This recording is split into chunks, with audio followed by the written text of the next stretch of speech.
എല്ലാവർക്കും നമസ്കാരം. സൈലത്തിന്റെ പുതിയൊരു ക്ലാസ്സിലേക്ക് നിങ്ങൾക്ക് എല്ലാവർക്കും സ്വാഗതം. റെയിൽവേ പരീക്ഷകളിൽ സ്ഥിരമായിട്ട് ചോദിക്കുന്ന GK ചോദ്യങ്ങളുടെ ഒരു ഫ്രീ സീരീസ് നിങ്ങളിലേക്ക് എത്തിക്കാനുള്ള ഒരു ഇനീഷ്യേറ്റീവ് തുടങ്ങിക്കഴിഞ്ഞു. അതിന്റെ ഫസ്റ്റ് വീഡിയോ ഹിസ്റ്ററിയിലെ ഏൻഷ്യന്റ് ഇന്ത്യയിലെ പ്രധാനപ്പെട്ട ചോദ്യങ്ങളുടെ ഫസ്റ്റ് വീഡിയോ നിങ്ങൾ ഓൾറെഡി കണ്ടു കാണും. ഇന്ന് നമ്മൾ കാണാൻ പോകുന്നത് ഹിസ്റ്ററിയുടെ പാർട്ട് 2 ആണ്. മധ്യകാല ഇന്ത്യ അല്ലെങ്കിൽ മിഡീവൽ ഇന്ത്യയിൽ പ്രധാനമായിട്ട് ചോദിക്കുന്ന ചോദ്യങ്ങളാണ് നമ്മൾ ഇന്ന് കാണാൻ പോകുന്നത്. അപ്പോൾ ആ ചോദ്യങ്ങളിൽ നമ്മൾ ഡിസ്കസ് ചെയ്യും, അതിന്റെ റിലേറ്റഡ് ഫാക്ട് ഡിസ്കസ് ചെയ്യും. ആ ചോദ്യങ്ങളിൽ നിന്നും വരും പരീക്ഷകൾക്ക് നമുക്ക് എന്തൊക്കെ എക്സ്പെക്ട് ചെയ്യാം, ഈ കാര്യങ്ങൾ നമ്മൾ ഇന്ന് ഡിസ്കസ് ചെയ്യും. ക്ലിയർ ആണല്ലോ? അപ്പോൾ ഈ ചാനൽ ഇതുവരെ സബ്സ്ക്രൈബ് ചെയ്യാത്തവരാണ് നിങ്ങളെങ്കിൽ തീർച്ചയായിട്ടും സബ്സ്ക്രൈബ് ചെയ്യുക. ഇത്രയും ക്വാളിറ്റി ഉള്ള ക്ലാസ്സുകൾ ഫ്രീ ആയിട്ട് നിങ്ങളിലേക്ക് എത്തുന്ന മറ്റൊരു ചാനൽ കേരളത്തിൽ നിന്നില്ല. അപ്പോൾ നിങ്ങൾ എന്ത് ചെയ്യുക, നിങ്ങളുടെ സുഹൃത്തുക്കൾക്ക് കൂടെ ഈ ചാനൽ പരിചയപ്പെടുത്തി കൊടുക്കുക. ഇത്രയും ക്വാളിറ്റിയുള്ള വീഡിയോസ് ഫ്രീ ആയിട്ട് കിട്ടുമ്പോൾ എല്ലാ ആസ്പിറൻസിനും അതിൻ്റെതായിട്ടൊരു ബെനിഫിറ്റ് ഉണ്ടാവട്ടെ കേട്ടോ. അപ്പൊ നമുക്കൊരു ചോദ്യത്തിലൂടെ, എല്ലാ തവണത്തെയും പോലെ ചോദ്യത്തിലൂടെ നമുക്ക് ഇന്നത്തെ ക്ലാസ് തുടങ്ങാം. ഈ 3 മോണ്യുമെന്റ്സ് നോക്കുക. 1, 2, 3. മൂന്നും മിഡീവൽ ഇന്ത്യയിലെ പ്രധാനപ്പെട്ട മോണ്യുമെന്റ്സ് ആണ്. അപ്പൊ ചോദ്യം നമ്പർ 1, ഒന്നാമത്തെ ഈ മോണ്യുമെന്റ്, അതിന്റെ പേര്, അതിന്റെ ലൊക്കേഷൻ നിങ്ങൾ കമന്റ് ആയിട്ട് രേഖപ്പെടുത്തുക. രണ്ടാമത്തെ ഈ മോണ്യുമെന്റ്, അതിന്റെ പേര്, അതിന്റെ ലൊക്കേഷൻ നിങ്ങൾ കമന്റ് ആയിട്ട് രേഖപ്പെടുത്തുക. മൂന്നാമത്തെ ഈ മോണ്യുമെന്റ്, അതിന്റെ പേര്, അതിന്റെ ലൊക്കേഷൻ നിങ്ങൾ കമന്റ് ആയിട്ട് രേഖപ്പെടുത്തുക. ക്ലൂ ഞാൻ തരാം. ഒന്നാമത്തേത് നോർത്ത് ഇന്ത്യയിലാണ്, രണ്ടാമത്തേത് സൗത്ത് ഇന്ത്യയിലാണ്, മൂന്നാമത്തേത് നോർത്ത് വെസ്റ്റ് ഇന്ത്യയിലാണ്. ഇത്രയും കാര്യങ്ങളെ ക്ലൂ ആയിട്ട് തരികയുള്ളൂ. അപ്പൊ നമ്മൾ നോട്ടീസ് ചെയ്തൊരു ടെൻഡൻസി എന്താണെന്ന് വെച്ച് കഴിഞ്ഞാൽ, ഒരുപാട് പേര് വീഡിയോ കാണുന്നുണ്ട്, ഒരുപാട് പേര് പുതിയതായിട്ട് ചാനൽ സബ്സ്ക്രൈബ് ചെയ്യുന്നുണ്ട്, പക്ഷെ പലരും ചോദ്യങ്ങളുടെ ഉത്തരം കമന്റിൽ രേഖപ്പെടുത്തുന്നില്ല. അത് നിങ്ങൾ സീരിയസ് ആയിട്ട് ചെയ്യേണ്ട കാര്യമാണ്. കാരണം എന്താ വെച്ചാൽ, ഇത് പലതും, ഈ ചോദിക്കുന്ന പലതും, ഉദാഹരണത്തിന് 3 ബിൽഡിങ്ങുകളും ഈ 3 മോണ്യുമെന്റ്സും പ്രീവിയസ് ഇയർ ക്വസ്റ്റ്യൻസ് ആണ്. അപ്പൊ നിങ്ങളുടെ എന്താ പറയുക, ആ ഒരു റിവിഷൻ കൂടിയാകും നിങ്ങൾ ഇതിനുള്ള ഉത്തരം രേഖപ്പെടുത്തുമ്പോൾ. വെറുതെ വീഡിയോ കണ്ടു പോയിട്ട് കാര്യമില്ല, പ്രോപ്പറായിട്ട് നോട്ട് എഴുതിയെടുക്കുക. അതേപോലെ തന്നെ ഈ ചോദ്യങ്ങൾക്കുള്ള ഉത്തരവും നിങ്ങൾ രേഖപ്പെടുത്തണം കേട്ടോ. ഒന്നാമത്തെ ചോദ്യത്തിലേക്ക് പോയാലോ. ഒന്നാമത്തെ ചോദ്യം, to which dynasty did first woman ruler of Delhi sultanate Razia Sultan അല്ലെങ്കിൽ റസിയ സുൽത്താന ബിലോങ്? നമുക്കറിയാം, ഡൽഹി സുൽത്താനേറ്റിലെ ഒരേ ഒരു വനിതാ റൂളറായിരുന്നു ആര്? റസിയ സുൽത്താന. നോക്കിക്കൊള്ളുക, റസിയ സുൽത്താന. ഡൽഹി കീഴടക്കി, ഡൽഹി കേന്ദ്രമായിട്ട് ഭരിച്ച മുസ്ലിം ഡൈനാസ്റ്റികളിലെ ഒരേ ഒരു വനിതാ റൂളർ ആയിരുന്നു റസിയ സുൽത്താന. അവരുടെ ഡൈനാസ്റ്റിയാണ് ചോദ്യം ചോദിച്ചിട്ടുള്ളത്. നമ്മൾ ഡൽഹി സുൽത്താനേറ്റിനെ പറ്റി നമ്മുടെ ക്ലാസ്സുകളിൽ പഠിക്കും. നമ്മളിപ്പോൾ ആദ്യത്തെ ഡൈനാസ്റ്റി ഏതെന്നാണ് പഠിക്കുന്നത്? ഡൽഹി സുൽത്താനേറ്റിന്റെ 1206 ഡൽഹി സുൽത്താനേറ്റ് എസ്റ്റാബ്ലിഷ് ചെയ്ത ഡൈനാസ്റ്റിയെ നമ്മൾ പറയുന്നത് സ്ലേവ് ഡൈനാസ്റ്റി എന്നാണ്. അടിമ രാജവംശം, അല്ലെങ്കിൽ അതിന്റെ മറ്റൊരു പേരാണ് മാമലൂക്ക് ഡൈനാസ്റ്റി. ടർക്കിഷ് ഭാഷയിൽ സ്ലേവിന് മാംലൂക്ക് എന്നാ പറയുന്നത്, അതുകൊണ്ടാണ് മാംലൂക്ക് ഡൈനാസ്റ്റി. മറ്റൊരു പേരാണ് ഇൽബാരി ഡൈനാസ്റ്റി. അപ്പോ ഈ ഡൈനാസ്റ്റി എസ്റ്റാബ്ലിഷ് ചെയ്ത വ്യക്തിയുടെ പേര് നമുക്ക് എല്ലാവർക്കും അറിയാം. എന്താണ്? കുത്തബ്ദീൻ ഐബക്ക് അല്ലെ? കുത്തബ്ദീൻ ഐബക്കിന് ശേഷം വന്ന വ്യക്തിയാണ് ഷംസുദ്ദീൻ ഇൽതുത്മിഷ്. എന്താണ് പേര്? ഇൽതുത്മിഷ്. ഈ കാര്യങ്ങളൊക്കെ നമ്മുടെ ക്ലാസ്സിൽ ഡീറ്റെയിൽ ആയിട്ട് പറയും കേട്ടോ. ഇൽതുത്മിഷ് ഇത് പ്രീവിയസ് ഇയർ ക്വസ്റ്റിന്റെ സെഷൻ അല്ല, അതുകൊണ്ടാണ് വളരെ ചുരുക്കം നിങ്ങൾക്ക് ആവശ്യമുള്ള ഇൻഫർമേഷൻ മാത്രം പറയുന്നത്. ഇദ്ദേഹത്തിന്റെ മകളായിരുന്നു റസിയ സുൽത്താന. അപ്പൊ ഒരുപാട് പേരുടെ എതിർപ്പിനൊക്കെ അവഗണിച്ചാണ് അവർ ഭരണത്തിലേക്ക് വന്നത്. അവരുടെ ഡൈനാസ്റ്റി ഏതാണ്? സ്ലേവ് ഡൈനാസ്റ്റി എന്നോ, അല്ലെങ്കിൽ എന്തൊക്കെ ചോദിക്കാം, മാംലൂക്ക് ഡൈനാസ്റ്റി എന്നോ, അല്ലെങ്കിൽ ഇൽബാരി ഡൈനാസ്റ്റി. ഈ 3 കാര്യങ്ങളും ചോദിക്കാം കേട്ടോ. അവർ വെറും 4 വർഷമാണ് ഭരിച്ചത്. 1736 മുതൽ 1240 വരെ ഡൽഹി ഭരിച്ച ഈ സുന്ദരിയാണ് ആര്? റസിയ സുൽത്താന. അപ്പൊ അവര് ഒരുപാട് കാരണങ്ങളുണ്ടായിരുന്നു അവരെ പുറത്താക്കാൻ. ഏറ്റവും പ്രധാനപ്പെട്ട കാരണം നിങ്ങൾക്ക് ഈ ഫിഗറിൽ തന്നെ കാണാം. കാരണം അന്നത്തെ പ്രധാനപ്പെട്ട വ്യക്തികളൊക്കെ പറയുന്നത്, ആണുങ്ങളെ പോലെ അല്ലെങ്കിൽ പുരുഷന്മാരെ പോലെ അവര് തട്ടം ധരിക്കാതെ അവര് കുതിരപ്പുറത്ത് ഓടിച്ചു. അപ്പോൾ ഒരു സ്ത്രീക്ക് ചേർന്ന ക്വാളിറ്റീസ് അല്ല അത് എന്ന് പറഞ്ഞ് ഒരു റിലീജിയസ് വിഭാഗം അവർക്കെതിരായിരുന്നു. പിന്നെ അവര് പ്രധാനപ്പെട്ട ആൾക്കാരെ, പ്രഭുക്കന്മാരെ അല്ലെങ്കിൽ നോബിൾസിനെ പരിഗണിക്കുന്നില്ല എന്ന് പറഞ്ഞ് അവര് റസിയക്ക് എതിരായിരുന്നു. അങ്ങനെ പല പല കാരണങ്ങളാൽ റസിയ ഭരണത്തിൽ നിന്ന് മാറി കേട്ടോ. പല കാരണങ്ങളാൽ റസിയ ഭരണത്തിൽ നിന്ന് മാറി. അവരെ പറ്റി നമ്മൾ അറിയേണ്ട കാര്യം, she was the first female Muslim ruler of the subcontinent. Indian സബ് കോണ്ടിനെന്റിലെ ആദ്യത്തെ ഫീമെയിൽ മുസ്ലിം റൂളറാണ് ആര്? റസിയ സുൽത്താന. രണ്ടാമത്തെ point, she was the only female Muslim ruler of Delhi. ഡൽഹിയിലെ ഒരേ ഒരു ഫീമെയിൽ മുസ്ലിം റൂളറാണ് ആര്? റസിയ സുൽത്താന. വെറും 4 വർഷമാണ് അവർ ഭരിച്ചത് കേട്ടോ. അത്രേ ഭരിക്കാൻ വിട്ടോളൂ എന്നുള്ളതാണ് സത്യം. രണ്ടാമത്തെ ചോദ്യത്തിലേക്ക് പോകാം. രണ്ടാമത്തെ ചോദ്യം, dash a Muslim saint lived at the place where Fatehpur Sikri was build. Fatehpur Sikri, സ്ഥിരമായിട്ട് ചോദ്യങ്ങൾ വരുന്ന ഒരു മോണുമെന്റ് ആണ് ഫത്തേപൂർ സിക്രി. കാരണം അക്ബറിന്റെ കാലഘട്ടത്ത് Akbar the great, medieval India കണ്ട ഏറ്റവും വലിയ രാജാവാണ് അക്ബർ എന്ന് പറയുന്ന വ്യക്തി. ഏറ്റവും സ്വാധീനം ഉണ്ടായിരുന്ന രാജാവാണ്, ഏറ്റവും വലിയ എംപയർ കൺട്രോൾ ചെയ്ത അടിപൊളി പോളിസീസ് ഉണ്ടായിരുന്ന രാജാവാണ് അക്ബർ എന്ന് പറയുന്നത്. ഈ അക്ബർ തന്റെ ക്യാപിറ്റലായിട്ട്, തന്റെ ക്യാപിറ്റൽ സിറ്റി ആയിട്ട് പണി കഴിപ്പിച്ചതാണ് ഏത്? ഫത്തേപൂർ സിക്രി. അക്ബർ ഈ സൂഫിസത്തിനോട് അട്രാക്റ്റഡ് ആയിരുന്നു. അങ്ങനെ ആൾക്ക് ഏറ്റവും കൂടുതൽ ഇഷ്ടമുണ്ടായിരുന്ന ഒരു സൂഫി സെയിന്റ് ആയിരുന്നു ആരെന്ന് ചോദിച്ചു കഴിഞ്ഞാൽ ഷെയ്ഖ് സലീം ചിഷ്ടി. ഈ സലീം ചിഷ്ടിയുടെ ടൂമ്പുള്ളത്, ശവകുടീരമുള്ളത് ഫത്തേപൂർ സിക്രിയിലാണ്. നിങ്ങൾ എല്ലാവരും ആഗ്ര പോയി കഴിഞ്ഞാൽ, ആഗ്ര എവിടെയാണ്? ഉത്തർപ്രദേശാണ്. ആഗ്ര പോയി കഴിഞ്ഞാൽ തീർച്ചയായിട്ടും ജമാ മസ്ജിദ്, ഫത്തേപൂർ സിക്രി, ബുലന്ദ് ദർവാസ ഇങ്ങനത്തെ ബിൽഡിങ്ങുകൾ കണ്ടിട്ടുണ്ടാവും. തീർച്ചയായിട്ടും കണ്ടിരിക്കേണ്ടതാണ് കേട്ടോ. ഇപ്പൊ പഠിച്ചോ, നല്ലപോലെ പഠിച്ച് ജോലി മേടിച്ചോ, എന്നിട്ട് നമുക്ക് അവിടെയെല്ലാം പോയി സ്ഥലങ്ങളെല്ലാം കാണാം. അപ്പോൾ ഓർത്തിരിക്കേണ്ട കാര്യം, ഷെയ്ഖ് സലീം ചിഷ്ടി.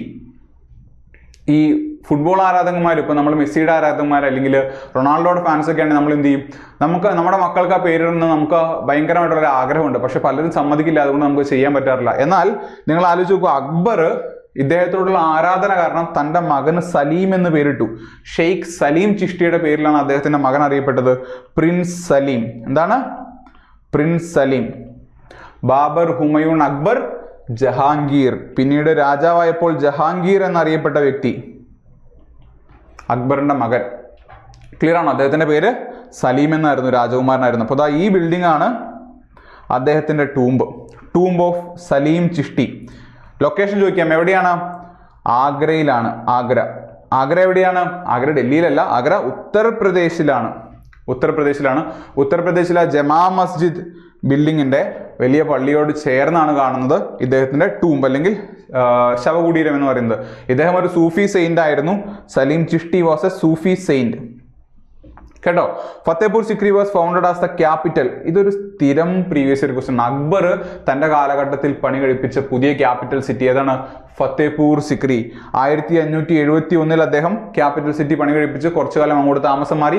അതിനുശേഷം 10-12 വർഷങ്ങൾക്ക് ശേഷം അദ്ദേഹം തന്നെ തിരിച്ചു മാറി. മറ്റു പല പൊളിറ്റിക്കൽ കാരണങ്ങളാൽ ആ ക്യാപിറ്റൽ ഉപേക്ഷിച്ച് അദ്ദേഹം തിരിച്ച് ഡൽഹിയിലേക്ക് മാറി എന്നുള്ളതാണ്. അപ്പോൾ ആഗ്ര, ഡൽഹി എന്ന് പറയുന്നത് നിങ്ങൾക്കറിയാം, മുഗൾ രാജാക്കന്മാരുടെ സ്ഥിരം ക്യാപിറ്റൽ സിറ്റികളായിരുന്നു. അങ്ങോട്ടും ഇങ്ങോട്ടും പലപ്പോഴായിട്ട് അവർ മാറിയിട്ടുണ്ട്.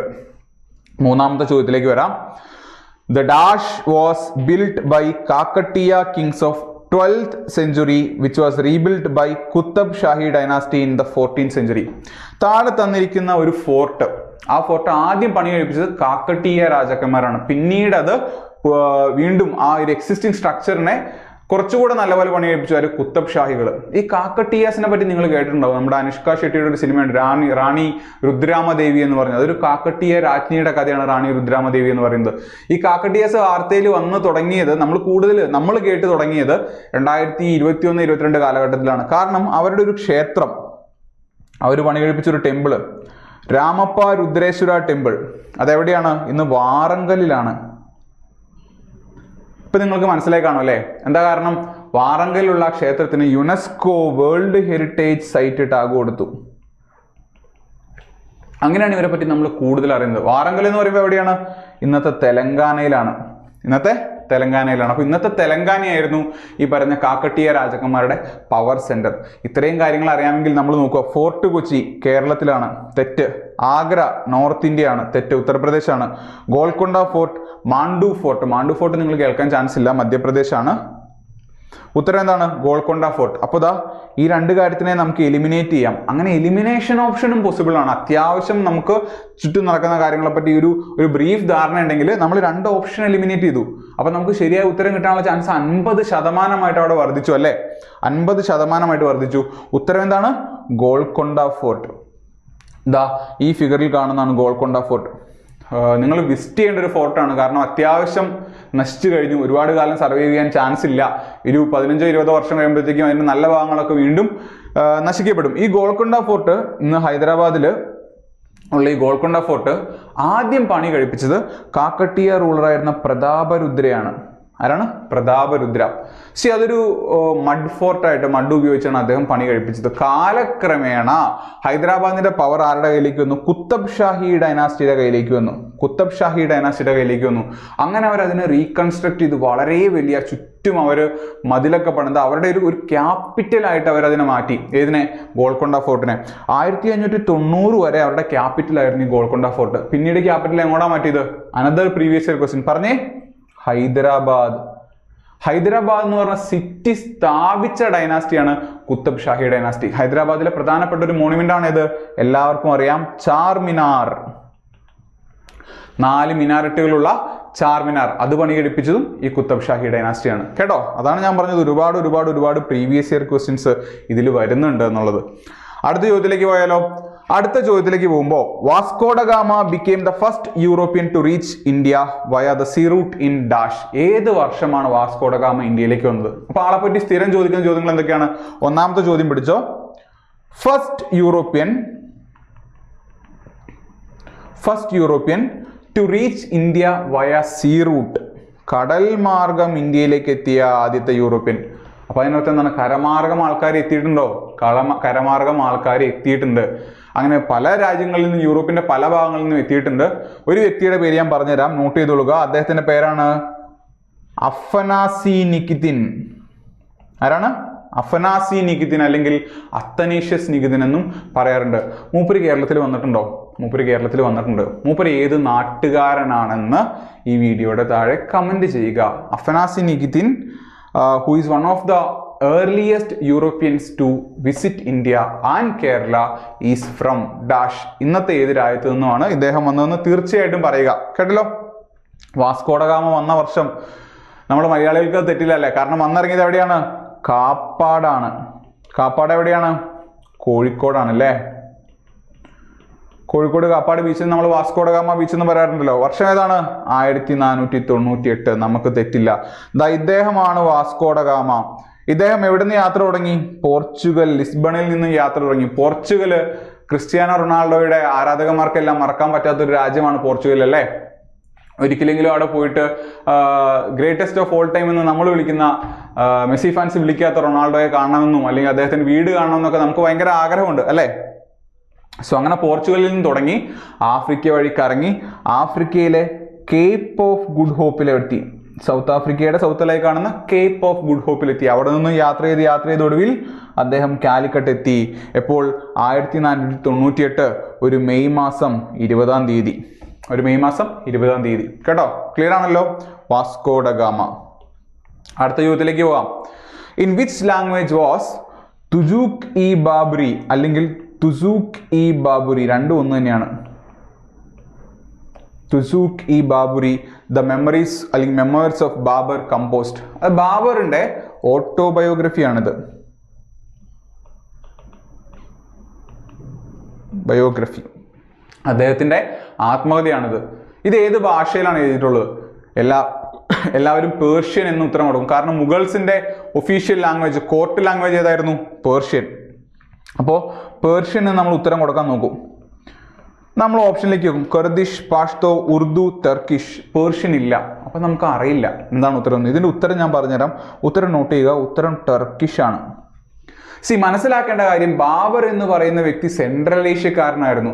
സെൻട്രൽ ഏഷ്യയിൽ നിന്നും വന്ന ബാബറിന്റെ ഭാഷ എന്ന് പറയുന്നത് ചഗാത്തായ്. നോട്ട് ചെയ്യുക, very important. Chagatai. Chagatai was a kind of Turkish language. It was a Turkish language. Initially Mughal രാജാക്കന്മാർ ഉപയോഗിച്ചിരുന്ന ഭാഷ ചഗാത്തായ് അല്ലെങ്കിൽ ടർക്കിഷ് ഭാഷയായിരുന്നു. കാലക്രമേണ അതെന്തായി മാറി? പേർഷ്യനായി മാറി. പിന്നീട് നമ്മുടെ അക്ബറിന്റെ ഒക്കെ സമയത്ത് മുഗൾ ഒഫീഷ്യൽ ഭാഷ എന്ന് പറയുന്നത് പേർഷ്യൻ ആയിരുന്നു. ബാബറിന്റെ സമയം കഴിഞ്ഞപ്പോൾ മുതൽ അത് പേർഷ്യനായി തുടങ്ങിയിരുന്നു കേട്ടോ. അപ്പോ ഉത്തരം ടർക്കിഷ്. എന്താണപ്പോ അത്? തുസൂക്ക് ഇ ബാബുരി. ബാബുരി എന്ന് പറയുമ്പോൾ തന്നെ നമുക്കറിയാം ബാബറിന്റെ ഏതാണ്? ബാബറിന്റെ ഓട്ടോബയോഗ്രഫിയാണ്. ഏത് ഭാഷയിൽ എഴുതിയത്? ചഗാത്തായ് ഭാഷ, which is A Turkish language. Clear ആണല്ലോ? അദ്ദേഹത്തിന്റെ ആ ഒരു പരമ്പരയിൽപ്പെട്ട ഏറ്റവും പ്രധാനി അക്ബർ കാലക്രമേണ അദ്ദേഹത്തിന്റെ ഒരു നോബിളായിരുന്ന മിർസ അബ്ദുറഹീമിനോട് ആവശ്യപ്പെട്ടു. എന്ത്? ഈ സാമ്രാജ്യം എസ്റ്റാബ്ലിഷ് ചെയ്ത ബാബറിന്റെ ടർക്കിഷ് ഭാഷയിലുള്ള ഈ വർക്കിനെ നിങ്ങൾ ഏത് ഭാഷയിലേക്ക് മാറ്റുക? പേർഷ്യൻ ഭാഷയിലേക്ക് മാറ്റുക, അതിനെ പേർഷ്യനിലേക്ക് മാറ്റുക. അങ്ങനെ തുസുക്കി ബാബറി ടർക്കിഷിൽ നിന്നും പേർഷ്യനിലേക്ക് മാറിയപ്പോൾ അതിന്റെ പേരെന്തായി മാറി? ബാബർനാമ എന്നായി മാറി. ബാബർനാമ ഏത് വർഷമാണ് എഴുതിയത്? 1589. അപ്പൊ ബാബർനാമ, ഹുമയൂൺ നാമ, അക്ബർ നാമ, ജഹാംഗീർ നാമ, ഇതൊക്കെ ഓരോ രാജാക്കന്മാരെ പറ്റിയുള്ള വർക്കാണ്. അതൊക്കെ പേർഷ്യനിലാണ്. ബാബർനാമ പേർഷ്യനിലാണ്, പക്ഷെ അത് ഒറിജിനലി എഴുതപ്പെട്ടത് ടർക്കിഷിലാണ്. ഇനി തെറ്റില്ലല്ലോ. ഇതൊരു ബോറൻ ബുക്കൊന്നുമല്ല, നല്ല അടിപൊളി ബുക്കാണ്. ഇതുപോലത്തെ കുറെ പെയിന്റിംഗ് ഉള്ള, ഇത് ആക്ച്വലി ബാബറിന്റെ ഒരു ആർമിയുടെ മൂവ്മെന്റാണ് കാണിക്കുന്നത്. അത്രത്തോളം ബ്യൂട്ടിഫുൾ ആയിട്ടുള്ള പെയിന്റിംഗ് ഉള്ള വർക്കുകളാണ് ഈ ബാബർനാമ, ഹുമയൂൺ നാമ തുടങ്ങിയ കാര്യങ്ങൾ. അടുത്ത ചോദ്യത്തിലേക്ക് പോവാം. Who among the following was not one of the 9 gems of Emperor Akbar's court? അക്ബറിന്റെ നവരത്നങ്ങളുണ്ട്. നമ്മൾ ഹിസ്റ്ററി പഠിക്കുമ്പോൾ നമ്മുടെ ക്ലാസ്സുകളിൽ പ്രധാനമായിട്ടും 2 നവരത്നങ്ങളെ പഠിക്കും. ഒന്ന് അക്ബറിന്റെ നവരത്നങ്ങളും, ഒന്ന് ഒരുപാട് മുൻപ് ചന്ദ്രഗുപ്ത II നവരത്നങ്ങളും. ഒന്ന് ഗുപ്ത എംപയർ ആണ്, ഒന്ന് മുഗൾ സാമ്രാജ്യമാണ്. ഇതിൽ ഗുപ്ത എംപയറിന്റെ മുഗൾ സാമ്രാജ്യങ്ങളുടെയും ഈ 9 പേരെയും പഠിക്കുക എന്നുള്ളത് ബുദ്ധിമുട്ടായിട്ടുള്ള കാര്യമാണ്. അപ്പോൾ ചില സമയത്ത് ഈ പരീക്ഷകളിൽ ബുദ്ധിമുട്ടായിട്ടുള്ള ചോദ്യങ്ങളും ചോദിക്കാം. അതിനൊരു ഉദാഹരണമാണ് ഈ ചോദ്യം. ഓപ്ഷൻ വായിച്ചാൽ ബുദ്ധിമുട്ടാണ്. അത്യാവശ്യം അറിയാവുന്നവർക്ക് രാജാ തോഡർമാലിനെ അറിയാം, അബുൽ ഫസലിനെ അറിയാം. പക്ഷെ ഈ ഫക്കീർ ആസിയാവുദ്ദീനെ പറ്റി അധികം ആർക്കും അറിയില്ല. പക്ഷേ നിങ്ങൾക്ക് ഒസ്മാൻ അലി ഖാൻ എന്നുള്ള പേര് അറിയാമെങ്കിൽ, ഓപ്പറേഷൻ പോളോ എന്ന് നിങ്ങൾ കേട്ടിട്ടുണ്ടെങ്കിൽ, which of the following is not എന്ന് ചോദിക്കുമ്പോൾ കണ്ണും അടച്ച് ഉത്തരത്തിലേക്ക് പോയനെ. കാരണം ഒസ്മാൻ അലി ഖാൻ എന്ന് പറയുന്ന വ്യക്തി ഹൈദരാബാദ് എന്ന് പറയുന്ന പ്രിൻസ്ലി സ്റ്റേറ്റിന്റെ അവസാനത്തെ റൂളറായിരുന്നു. ഏത്? ഹൈദരാബാദിന്റെ അവസാനത്തെ റൂളറായിരുന്നു. നിങ്ങൾ പലരും ഒരു ഫോട്ടോ കണ്ടിട്ടുണ്ടാവും. നമ്മുടെ സർദാർ വല്ലഭായ് പട്ടേൽ ഇങ്ങനെ തൊഴുതുകൊണ്ട് നിൽക്കുന്നു. അദ്ദേഹത്തിന് മുൻപിൽ കുറച്ച് പൊക്കം കുറഞ്ഞ ലോകത്തെ അന്നത്തെ ഏറ്റവും വലിയ കോടീശ്വരന്മാരിൽ ഒരാളായിരുന്ന ഒരു വ്യക്തിയും ഇങ്ങനെ തൊഴുതുകൊണ്ടിരിക്കുന്നത്. അദ്ദേഹമാണ് ആര്? ഒസ്മാൻ അലി ഖാൻ. അതായത് ഇന്ത്യ ഇൻഡിപെൻഡന്റ് ആയ സമയത്ത് പാകിസ്ഥാനിൽ പോകണം എന്ന് പറഞ്ഞാൽ ഇദ്ദേഹം ഹൈദരാബാദ് പാകിസ്ഥാനോട് ലയിപ്പിക്കണം എന്ന് പറഞ്ഞ് ഇദ്ദേഹത്തിനെ ഒരു മിലിറ്ററി ഓപ്പറേഷനിലൂടെ, ഓപ്പറേഷന്റെ പേരാണ് ഓപ്പറേഷൻ പോളോ, കീഴടക്കിയതാണ് സർദാർ വല്ലഭായ് പട്ടേൽ. അപ്പൊ അതാണ് നമ്മുടെ ഉത്തരം. 9 പേരെയും തന്നിട്ടുണ്ട്. ബ്രീഫായിട്ട് ഞാൻ പറഞ്ഞുതരാം. ഏറ്റവും പ്രധാനി Abul Fazal. He was the grand vizier, അതായത് ഒരു പ്രൈം മിനിസ്റ്ററിനെ പോലെയായിരുന്നു അബുൽ ഫസൽ. രണ്ടാമത്തെ വ്യക്തി ഫൈസി എന്ന് സിമ്പിളായിട്ട് വിളിക്കും. മുഗൾ രാജാവിന്റെ പോയറ്റായിരുന്നു, അല്ലെങ്കിൽ അബുൽ ഫൈസ് ഇബൻ മുബാറക്. ഫൈസി എന്നേ ചോദിക്കാറുള്ളൂ. ഫൈസി പോയറ്റായിരുന്നു. അദ്ദേഹത്തിന്റെ മക്കളുടെ അധ്യാപകനായിരുന്നു. അക്ബറിന്റെ മക്കളുടെ അധ്യാപകനായിരുന്നു അദ്ദേഹം. 3 രാജാ ബീർബൽ. മഹേഷ് ദാസ് എന്നായിരുന്നു ഒറിജിനൽ പേര്, പിന്നീട് രാജാ ബീർബൽ എന്നറിയപ്പെട്ടു. ബീർബൽ കഥകൾ നമ്മൾ കേട്ടിട്ടുണ്ട്. അക്ബറിന്റെ ഒരു പൊളിറ്റിക്കൽ അഡ്വൈസർ ആയിരുന്നു അദ്ദേഹം. 4 മിയാൻ ടാൻസൻ. രാംതനു പാണ്ഡെ എന്നായിരുന്നു അദ്ദേഹത്തിന്റെ ഒറിജിനൽ പേര്. അദ്ദേഹത്തിന് മിയാൻ അല്ലെങ്കിൽ മാസ്റ്റർ എന്നുള്ള പേര് കൊടുത്തത് അക്ബറാണ്. ഇന്നത്തെ ഗ്വാളിയോറിലാണ് അദ്ദേഹം ജനിച്ചത്. ഗ്വാളിയോറിൽ. ഇദ്ദേഹത്തിന്റെ മറ്റൊരു പേരെന്താണ്? സംഗീത സാമ്രാട്ട്. ഹിന്ദുസ്ഥാനി മ്യൂസിക്കിൽ അത്രയും ഒരു അപാര കഴിവുള്ള വൈഭവമുള്ള വ്യക്തിയായിരുന്നു ആര്? മിയാൻ ടാൻസൻ. അടുത്തത് രാജാ മാൻസിംഗ്. രാജാ മാൻസിംഗ് അദ്ദേഹത്തിന്റെ മിലിറ്ററി കമാൻഡർ ആയിരുന്നു. അടുത്തത് Raja Todarmal. Very important, his finance minister. അക്ബറിന്റെ ബ്യൂട്ടിഫുൾ ആയിട്ടുള്ള റവന്യൂ സിസ്റ്റത്തിന്റെ ഒക്കെ ഒരു ഉപജ്ഞാതാവ് ആരാണ്? രാജാ തോഡർമാലാണ്. അടുത്ത് നമ്മൾ ഈ പറഞ്ഞു ഫക്കീർ ആസിയാവുദ്ദീൻ. ഫക്കീർ എന്ന് പറയുമ്പോൾ തന്നെ നമുക്കറിയാം ഒരു മതപരമായിട്ടുള്ള ഒരു പേരാണത്. He was the religious minister. ഒരു ഫക്കീർ ആയിരുന്നു അദ്ദേഹം. 8 Abdul Rahim Khani Khana. He was the defence minister. അടുത്തത് Mulla Do Pyaza. He was the home minister. ഈ 9 പേരാണ് അക്ബറിന്റെ നവരത്നാസ്. കേട്ടല്ലോ. അടുത്ത ചോദ്യത്തിലേക്ക് പോകാം. Under which Indian emperor's reign was the Jama Masjid in Delhi build? ഈ ഫിഗർ നിങ്ങൾ നോക്കുക. ഇതാണ് ഡൽഹിയിലെ ജമാ മസ്ജിദ്. എന്ത് വലിപ്പമുണ്ടെന്ന് നോക്കി. പണി കഴിപ്പിച്ച സമയത്ത് അത്രത്തോളം ഉയരവും അത്രത്തോളം പ്രൗഢിയുമുള്ള മറ്റൊരു ബിൽഡിംഗ് ഇന്ത്യയിൽ ഇല്ലായിരുന്നു. അത് പണി കഴിപ്പിച്ച വ്യക്തിയുടെ പേരാരാണ്? ഷാജഹാൻ. ഇന്ത്യയിലെ ഒരുപാട് പ്രധാനപ്പെട്ട മോണുമെന്റ്സ് പണി കഴിപ്പിച്ച, മുഗൾ ആർക്കിടെക്ചറിലെ ഏറ്റവും പ്രധാനപ്പെട്ട കോൺട്രിബ്യൂഷൻസ് വഹിച്ച വ്യക്തിയാണ് ഷാജഹാൻ. ഷാജഹാൻ പണി കഴിപ്പിച്ച പ്രധാനപ്പെട്ട 2 മോണുമെന്റ്സ് ഏതാണെന്ന് നിങ്ങൾ കമന്റ് ചെയ്യുക. പ്രധാനപ്പെട്ട 2 മോണുമെന്റ്സ്, എപ്പോഴും ചോദ്യം ചോദിക്കുന്ന, യുനെസ്കോ വേൾഡ് ഹെറിറ്റേജ് സൈറ്റിലൊക്കെ ഉൾപ്പെടുത്തിയിട്ടുള്ള മോണുമെന്റ്സ് ഏതാണെന്ന് നിങ്ങൾ കമന്റ് ചെയ്യുക. സോ ഈ ജമാ മസ്ജിദ് ആയിരുന്നു ഏറ്റവും വലിയ ബിൽഡിംഗ് അന്ന് ആ കാലഘട്ടത്തിൽ ഇന്ത്യയിലെ. മുഗൾസ് വന്നപ്പോൾ അവരുടെ വൈസ്രോയൽ പാലസ് അവർ ഇതിനേക്കാളും പൊക്കത്തിൽ പണി കഴിപ്പിക്കാൻ ശ്രമിച്ചു. കാരണം നമ്മൾക്കാണ് ഏറ്റവും കൂടുതൽ പ്രാധാന്യമെന്ന് കാണിക്കാൻ. അത്രത്തോളം എളുപ്പത്തിൽ ഈഗോ ഹർട്ടാവുമായിരുന്നു ആരുടെ? നമ്മുടെ ബ്രിട്ടീഷുകാരുടെ. അപ്പൊ ഉത്തരം എന്താണ്? ഷാജഹാൻ. Option D, Shahjahan. കേട്ടോ? ഇത് പറയുമ്പോൾ ഞാൻ എടുത്തു പറയേണ്ട ഒരു കാര്യം, കഴിഞ്ഞ വീഡിയോയിൽ ഞാനൊരു ചോദ്യം കാണിച്ചിട്ട് നിങ്ങളോട് പറഞ്ഞിരുന്നു മക്കളെ ഇത് NCERT-യിൽ നിന്നും സ്റ്റേറ്റ്മെന്റ് അതുപോലെ എടുത്തതാണെന്ന്. വിത്ത് പ്രൂഫാണ് കാണിച്ചത്. ഇതും വിത്ത് പ്രൂഫാണ്. ഇത് NCERT-യിൽ പറഞ്ഞിട്ടുള്ള കാര്യമാണ്. അവർ എടുത്തു പറഞ്ഞിട്ടുള്ള പേരാണ് Jama Masjid among the largest and grandest mosques in India. ആ കാലഘട്ടം അവർ പറയുന്നത് ഷാജഹാന്റെ കാലഘട്ടമാണ്. NCERT-യുടെ ലിങ്കും ഞാൻ എടുത്തു പറഞ്ഞിട്ടുണ്ട്. ആ കാലഘട്ടത്തിൽ ആ NCERT-യിൽ പറഞ്ഞിട്ടുള്ള അതേ കാര്യം എടുത്ത് അവർ ചോദിക്കുന്നത്. അപ്പോൾ നമ്മുടെ കൺമുന്നിലുള്ള ഏറ്റവും എളുപ്പത്തിൽ അവൈലബിൾ ആയിട്ടുള്ള എന്നാൽ ഏറ്റവും കൂടുതൽ നെഗ്ലക്ട് ചെയ്യപ്പെടുന്ന ഒരു സാധനമാണ് NCERT. നമ്മുടെ ക്ലാസ്സുകളിൽ നമ്മൾ NCERT ഇൻ്റഗ്രേറ്റ് ചെയ്താണ് പഠിപ്പിക്കുന്നത്. നിങ്ങളും തീർച്ചയായിട്ടും NCERT വായിച്ചിരിക്കണം. കേട്ടോ? അടുത്ത ചോദ്യത്തിലേക്ക് പോയാലോ. Which of the following rulers build the mosque called Adhai Din Ka Jhopra? Jhopra എന്നോ അല്ലെങ്കിൽ ജോംപ്ര എന്നും പറയും. ജോംപ്ര. അദായി ദിൻ ഖാ ജോംപ്ര എന്ന് പറഞ്ഞാൽ ലിറ്ററൽ മീനിങ് എന്താണ്? 2.5 day മോസ്ക്. 2.5 ദിവസം കൊണ്ട് ഉണ്ടാക്കിയ പള്ളി എന്നൊക്കെയാണ് ഹിസ്റ്റോറിയൻസ് പറയുന്നത്. വിശ്വസിക്കാൻ കുറച്ച് ബുദ്ധിമുട്ടാണ്. Because it is A very massive structure. ആ സ്ട്രക്ചർ 2.5 ദിവസം കൊണ്ട് അക്കാലഘട്ടത്തിൽ ഉണ്ടാക്കിയെന്ന് പറഞ്ഞാൽ വിശ്വസിക്കാൻ ബുദ്ധിമുട്ടാണ്. അതായത് ദിൻ ഖാ ജോംപ്രയുടെ പ്രത്യേകത ഇന്ത്യയിലെ ഏറ്റവും ആദ്യത്തെ മുസ്ലിം പള്ളികളിൽ ഒന്നാണ് അതായത് ദിൻ ഖാ ജോംപ്ര എന്നുള്ളത്. അതായത് ദിൻ ഖാ ജോംപ്ര എവിടെയാണ് ലൊക്കേഷൻ? അജ്മീർ. അജ്മീർ എവിടെയാണ്? രാജസ്ഥാൻ.